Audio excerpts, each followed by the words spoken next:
Hi everyone, welcome back to Coffee Books and Rain, where I just got a refill on coffee because I've got a couple more books to talk to you guys about. And this next book was actually one that I think I picked it up because of the cover. I absolutely love the cover. This is the American version of the cover from what I can understand.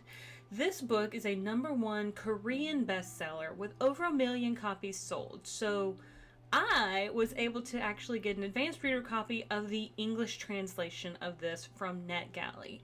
And I thought it was actually cute. This is a very cozy book. There is nothing super heavy. There is something kind of emotional towards the end, which it definitely can hit you in some ways. So we can get to that in a little bit, but I am going to give you guys a little bit of the summary. I hope that I'm going to say some of these names marginally correctly, but Miye is the original author, and the translator is Sandy Jusun Lee.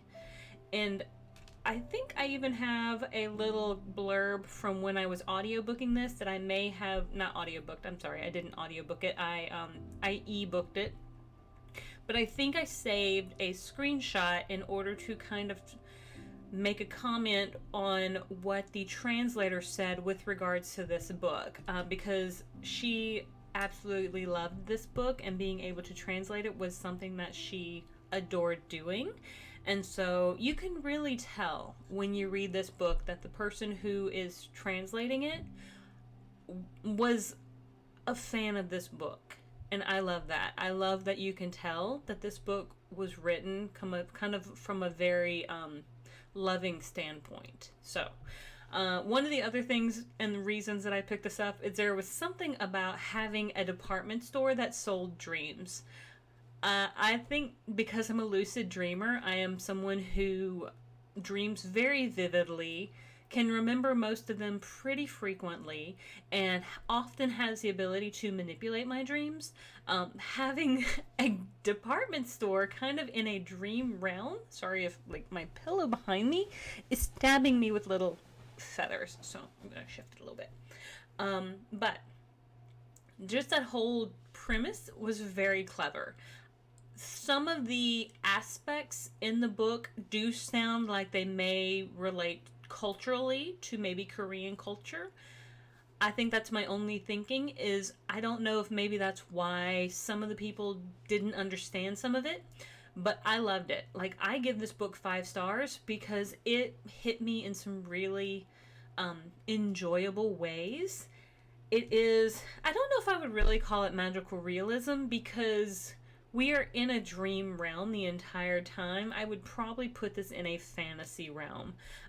It is fiction fantasy. I would probably say contemporary for sure, but being magical realism is probably, that's when you're saying it's like there's things that are real but not real. Like, I don't know. Magical realism for me is when you say you can kind of ride the fence, like a cake that makes you fall in love. Like, does it just give you that feeling, or like what? But this, you are truly in a realm of dream, purchasing dreams to have. And it's told from the perspective of somebody who works at this department store, who is like experiencing this world, and she's just like, she's new to it. She has just recently gotten her job at this department store. Her name is Penny. And so we as the reader are kind of getting to learn this world as she learns about this world. So let me give you guys a little bit of the summary as we dive in. In a mysterious town that lies hidden in our collective subconscious, there's a quaint little store where all kinds of dreams are sold. Day and night, visitors, both human and animal, from all over the world shuffle in sleepily in their pajamas, lining up to purchase their latest adventure. Each floor in the department store sells a special kind of dream, including nostalgic dreams about your childhood, trips you've taken, delicious food you've eaten, as well as nightmares and more mysterious dreams. In Dallergut Dream Department Store, we meet Penny, an enthusiastic new hire. Dallergut, a flamboyant owner of the department store, Agnep Coco, a producer of Special Dreams, Vigo Meyer, an employee in the mystery department, as well as the curious cast of funny and strange clientele that regularly visit the store. When one of the most coveted and expensive dreams gets stolen during Penny's first visit week, we follow along as she tries to uncover the workings of this whimsical world. So, I will say a few things about this summary. I don't think Agnap Coco is like a producer of Special Dreams. Okay, that's funny because we don't really talk about that person that often in the book. Also, mentioning about when one of these expensive dreams gets stolen during Penny's first week, we don't really revisit that either. So the summary, at least in that portion, isn't really necessary. I feel like I know that sounds like I'm kind of like, I'm not bashing on the title, or I'm not bashing on the book in any way, but I don't think the summary was written like with enough like thought in mind with regards to the book, I guess, is so to speak. So that's just my general thought. I'm looking on my device to grab my screenshot. There it is. So I got a screenshot of the ebook that I had, and it's from the translator Sandy Jusun Lee. Now I certainly hope that I pronounced that kind of correctly, but she, to close out my love letter, I wish for more sequels to see Penny grow and become a manager, and to meet more customers with unique stories that will warm many hearts yet again. So that in the end, she can finally hear Dallergut approve. Now you have worked here long enough to understand how it's done. And I only kind of screenshotted that particular portion because, one, it didn't give us spoilers. Two, it does kind of set us up for the idea that there may be more books, and to my understanding, this is a duology. And because this particular translator wrote this book and wrote her her little like translator letter, it is a love letter to this book. She really loves this book. This book was something that was, I believe, backer funded. Like, many people put in money in order to have this book published, which kind of, in a way, was kind of kickstarted, so to speak. So I love that. Just to give you a little bit about this particular author, apparently she is, after graduating from Busan National University of Material Science and Engineering, she worked as a semiconductor engineer at Samsung, and this is her debut novel, published through crowdfunding in 2020, which has drawn enthusiastic responses and favorable reviews. One of my favorite things about being able to do this channel, now I know I'm a small channel, and that's totally fine, I just love talking about books, is sometimes being able to bring you guys books you might not have heard of or run across very frequently. And this book is one that I hope you may go out and try to find. It can be a little whimsical. It is a very cozy, the whole thing is kind of like at that dream setting. But I think it is worth the read, especially towards the end when we actually get into some kind of emotional moments. Like I said, we have Penny. She starts working at the department store. She has studied for a long time to be here, and so she finally gets the job. And when they take her to each of the floors, and each of the floors has a different function, and she doesn't really want to do any of those floors. None of them really resonate with her. So she decides to work front desk because they just so happen to need a front desk worker. I love the fact that there is a floor that is designed for, or that's got what they call nap dreams.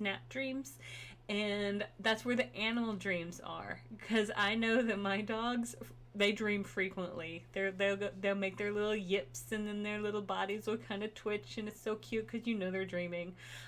So I love that. And towards the end, there's a little recognition for that as well. So really cute. I love being able to see that because I do know animals are, especially pets, dogs, have that ability to be able to dream in a similar way to humans being able to dream, at least from what I'm to understand through reading different articles. So I certainly hope that's true. Now we have other, like, so when I was kind of reading the summary to you guys, and there was this Agnap Coco person, that's just it. Is like, I feel like that person didn't come up, and we have all these other people who actually do come up. We have Santa Claus. Santa Claus comes up and he makes Christmas dreams for people. We have oh gosh, Rockabye something that makes dreams. There's one person who makes like kind of like precog dreams, and they're just very lightly precog dreams, but sometimes it'll be like a pregnancy precognition. It's like, oh no, I think you might be pregnant. Oh no, it's like, you know, little things like that, or like the deja vu sort of dreams, like, oh, I feel like this has happened before, or like those inspirational dreams. There is one individual who makes dreams that help people work through trauma, which is really, really cool. I loved seeing like that aspect, because they're not so much nightmares. And when they kind of go back and revisit that situation, they're not so much nightmares. These people have actually gone to the department stores. Now, they may not remember it the second time around, but they've gone into the department store and voluntarily like signed waivers saying, I want to participate in this to try to work through some of my trauma. And so the next time maybe they come back to the department store and maybe they're a little upset about why they had this dream, they're able to produce a document saying, I signed up for this experience. Now they can then decide, okay, this experience is not going to be what I want to work through. And some of them decide to go through the process and then can get past whatever they're working through, which is great. And so I was really kind of excited to see how they worked through some of those different topics like that. And I won't talk about like the ending part that made me so emotional, but there really was a part at the end of this book that made me kind of emotional, and I kind of got that like teary feeling in my throat. But I liked that because I think I mentioned in one of my previous episodes, is like, I don't get that often, and surprisingly this month I've had two that have hit me with just specific scenes that have made me kind of emotional, which, I mean, I'm not, like, I don't know, maybe I'm getting older and I'm getting sappy. I know I'm sentimental. I've been told I'm sensitive, but usually, like, I'm not super, like, I've gotten more sensitive, I think, as I've gotten a little older, but two books this month that have hit me in my feels seems to be, not a bad thing, especially when the books have read really well for me. I'm liking them. But I wanted to share it with you because I think this book is worth the read. Let me go back and see if I need to tell you guys when this is releasing. So it actually was first published in April of 2020. I think it's supposed to be published in English already. Now, I see that it was, at least according to this, published in English November 9th of 2023, and it's approximately 243 pages in paperback. If you can't find it at your local store, I really hope you'll go online and Google it and maybe see if it's worth a purchase for you. Like I said, I think it was really cute, well done, well worth a read, and I'm actually kind of interested in looking for what seems to be, I think there is supposed to be a sequel, so I'm looking forward to that. But I guess we'll see. Oh, I see. Okay, so there is an expected publication of the hardback, because I was kind of trying to figure out why I got an advanced reader copy of it. July 9th. So this episode will come out after its hardback release, but July 9th, 2024 by Hanover Square Press, and I received an advanced reader copy through NetGalley. So really want to thank NetGalley and Hanover Square Press for allowing me to have that advanced reader copy. I did have the ebook, like I said, but just wanted to acknowledge that these are always my honest reviews. I am never paid. I'm not sponsored. All of this is just me and my cup of coffee that I pay for out of my own pocket because I have a day job. Like, I have a 9 to, well, it's not a 9 to 5. It's more like a 7 to 3 day job, Monday to Friday. and it is not this. This is just what I do for fun on the weekends when I get a little bit of a chance to talk to you guys about books, which is why sometimes life gets in the way. But thank you so much for tuning in. Maybe that's a good prompt. So as we wrap it up and roll on down the hill, what is one of your favorite dreams you've ever remembered?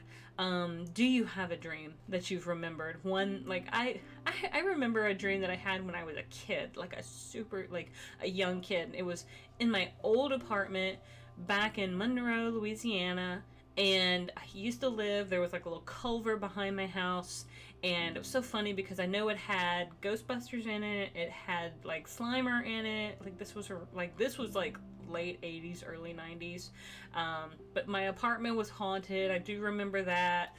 I think there was a ghost across the little culvert that was trying to draw me and my brother across the culvert to come to this house, because I always thought that house had like a haunted attic. I had no idea why. I just always thought the attic was probably haunted.